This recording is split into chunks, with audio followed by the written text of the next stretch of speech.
먹어도 배고픈 사람을 위한 심리보고서, 식욕 버리기 연습, 마리아 산체스 지음, 송경원 옮김, 유은정 감수, 한국경제신문.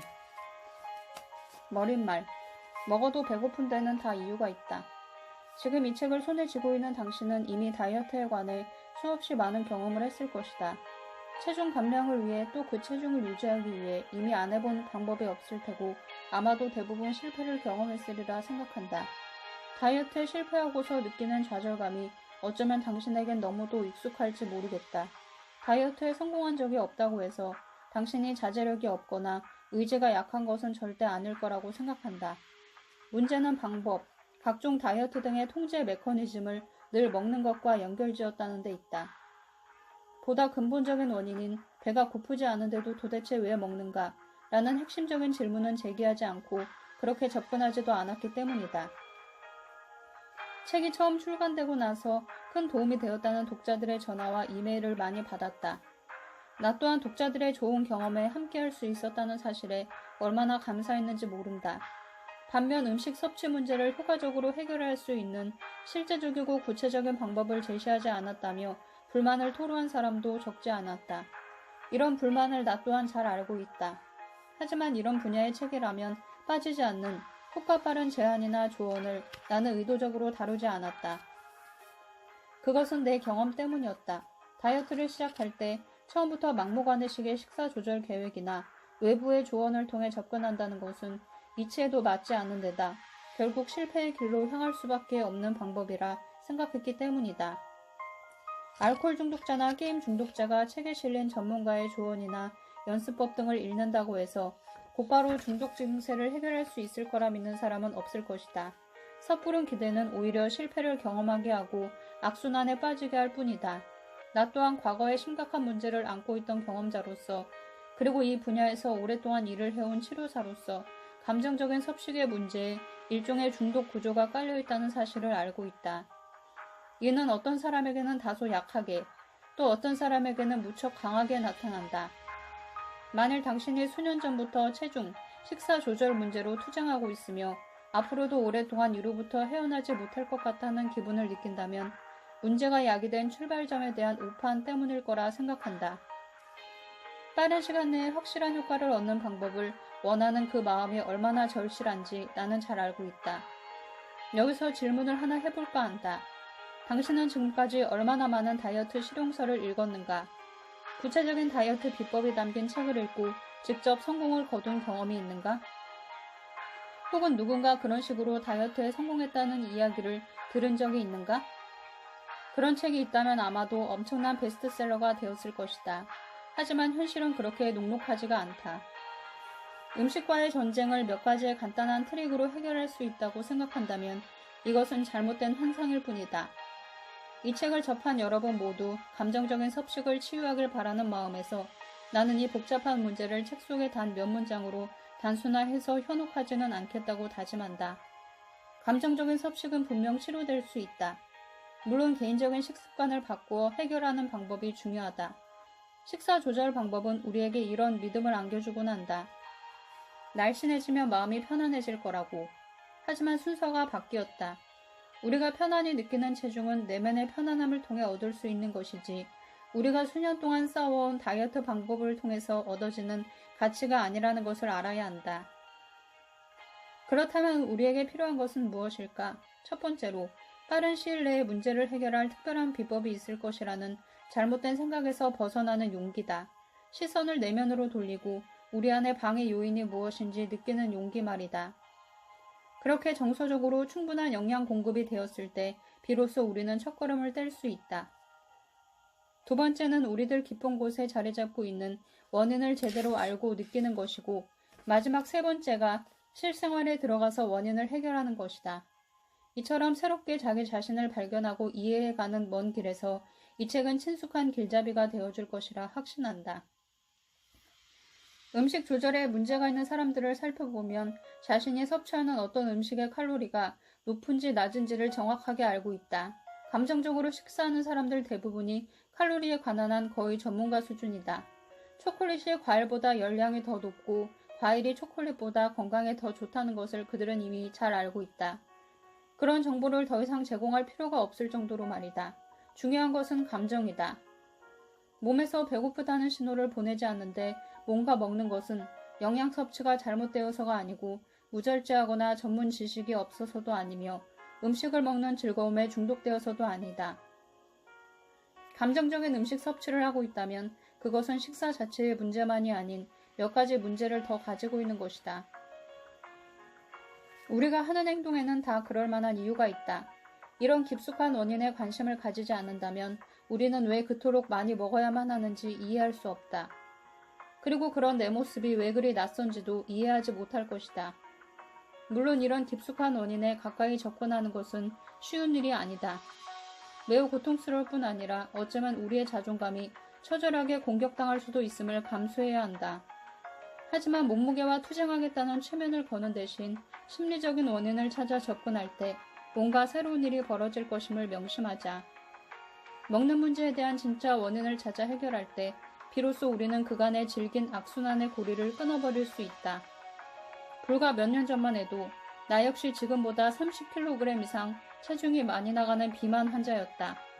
집요한 식탐과 그로 인한 내면의 갈등은 내 존재 자체를 황폐하게 만들었고 나는 나 자신을 그저 희생자로만 여겼다.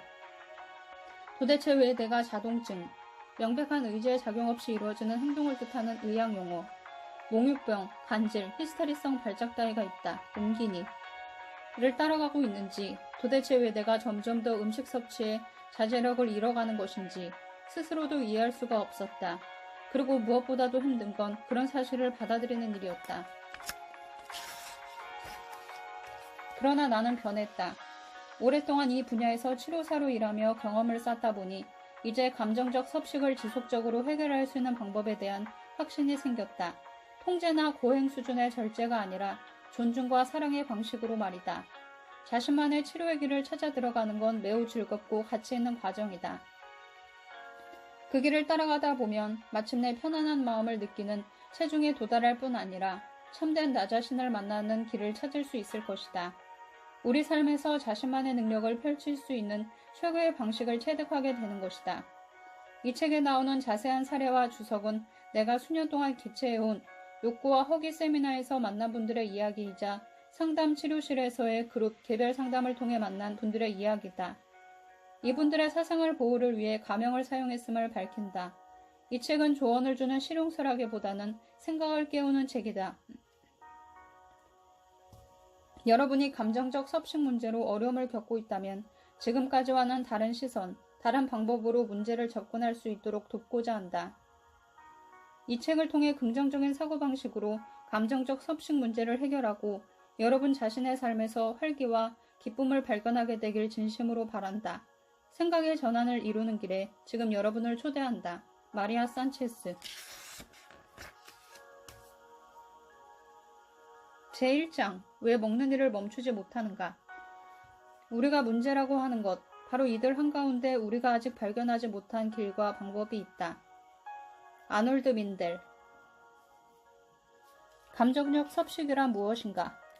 분명히 배가 부른데도 전혀 배가 고프지 않은데도 우리는 뭔가를 먹곤 한다. 저녁 식사를 막 마치고 소파에 앉아 TV를 보면서 초콜릿이나 치즈빵을 열심히 먹어치우곤 하는 것이다. 더 이상 몸에서 영양 섭취를 원하지 않지만 그럼에도 뭔가 먹는 일을 멈출 수 없는 습관을 우리는 감정적 섭식이라 부른다. 몹시 배고픈 상태에서 식사를 시작했고 어느 정도 양이 차서 몸에서는 이미 충분히 배가 부르다고 신호를 보내고 있음에도 먹는 걸 그만둘 수 없는 상태 역시 이에 포함된다. 그렇다면 신체적으로 배가 고픈 것도 아니고 생물학적으로 영양이 부족한 것도 아닌데 우리는 왜 먹는 일을 멈추지 못하는 것일까? 여기 하나의 깊은 원인이 있으니 바로 우리의 감정이다. 다시 말해 감정적인 이유 때문에 먹는 행동을 일컬어 감정적 섭식이라 하는 것이다. 때로는 누구나 감정적으로 식사를 한다. 비교적 날씬한 사람들도 몸에서 요구하는 것보다 더 많은 양을 먹을 때가 있다. 일반적인 식습관과 감정적 섭식장애의 차이점이 바로 여기 있다. 첫 번째로 날씬한 사람들에게는 이런 현상이 드물게 나타난다는 것이고 두 번째로 날씬한 사람들은 자신이 섭취한 칼로리를 어떻게 다시 소비하는가에 대해 별로 신경을 쓰지 않는다는 것이다. 자연스러운 방법으로 저절로 안정이 되기 때문이다. 감정적 섭식을 하는 사람들은 이들과 반대다. 식사할 때는 늘 통제를 하고 그래서 긴장이 이완되지 않은 상태로 생활을 한다. 이런 사람들에게는 대부분 규칙적인 폭식 증상이 나타난다. 무조건적인 폭식 증상은 나타나지 않지만 자신이 어떤 음식을 얼마나 먹었는지에 대해 지속적으로 신경 쓰는 사람들도 있다. 어떤 사람이 정상 체중인지 혹은 과체중인지는 감정적 섭식 장애에서 중요하지 않다. 보통 섭식 장애, 신경성 식욕 부진증, 거식증, 과신경성 식욕 항진증, 폭식증으로 구분된다. 옮기니 라고 말할 수 있으려면 특정한 기준이 충족되어야 한다. 지금까지의 경험으로 볼 때 의학적 판단 기준이 실제 증상을 충분히 반영하지 않은 경우도 적지 않았다. 예를 들어 폭식증이라는 진단을 하기 위해서는 최소한 6개월 동안 일주일에 이틀 정도의 극도의 배고픔이 나타나야 한다. 게다가 짧은 시간 안에 비정상적으로 많은 양의 음식을 섭취해야 한다.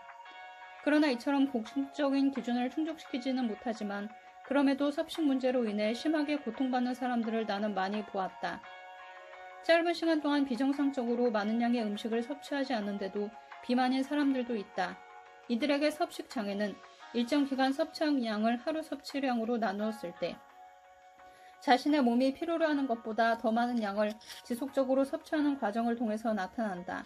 그런가 하면 비만도 아니건만 몸매 유지를 위해서 다이어트나 운동, 지속적인 자기 훈련 등으로 생활 습관을 통제하는 사람들이 있다. 이처럼 엄격한 통제를 하지 않으면 체중이 늘어나는 사람들을 나는 날씬한 뚱보라 부른다. 자세한 내용은 제2장에서 다루겠다. 실제로 날씬한 뚱보들은 섭식 문제로 인해 자신들 인생의 질이 심한 제한을 받는다고 느낀다. 그러나 현대의학적 관점에서 이들은 섭식 장애로 분류되지 않는다. 세상 사람들은 자신의 섭식 문제를 저마다 다르게 표현한다. 그럼에도 하나의 공통점이 있다면 섭식이야말로 사람의 마음 깊은 곳에 있는 감정을 완화시키는 도구라는 점이다. 이런 점에서 포괄적인 개념인 감정적 섭식이라는 표현을 사용한 것이다. 뭔가 먹고 싶다는 욕구의 해결. 인간은 신체적 영역과 정신적 영역을 가지고 있다. 정신적 영역은 우리의 생각과 상상과 인지 등에 관련된 말하자면 두뇌 영역이라 할 수 있다. 반면 신체적인 영역은 우리의 감정과 연관된 영역이다. 불안할 때, 피곤할 때, 고독할 때, 두려운 기분이 들 때 우리는 그런 감정들을 몸을 통해 감지한다. 의식적으로 깨닫지는 못하더라도 우리는 항상 이 두 가지 영역과의 관계 속에서 존재한다. 사회생활을 하다 보면 정신적인 영역에 속하는 사고와 인지가 더욱 중요한 자리를 차지하는 경우가 많다. 따라서 어떤 상황을 만나고 어떤 문제를 해결할 때 우리 몸에 대해서는 관심을 덜 기울이는 경향이 있다. 우리는 정신적 영역과 신체적 영역을 서로 분리해 생각하는 것에 익숙해져 있다. 그러나 감정적으로 뭔가 먹고 싶다는 욕구가 치밀어 오르는 것은 바로 감정적인 불안과 긴장이 우리 몸속에서도 일어나고 있다는 증거다.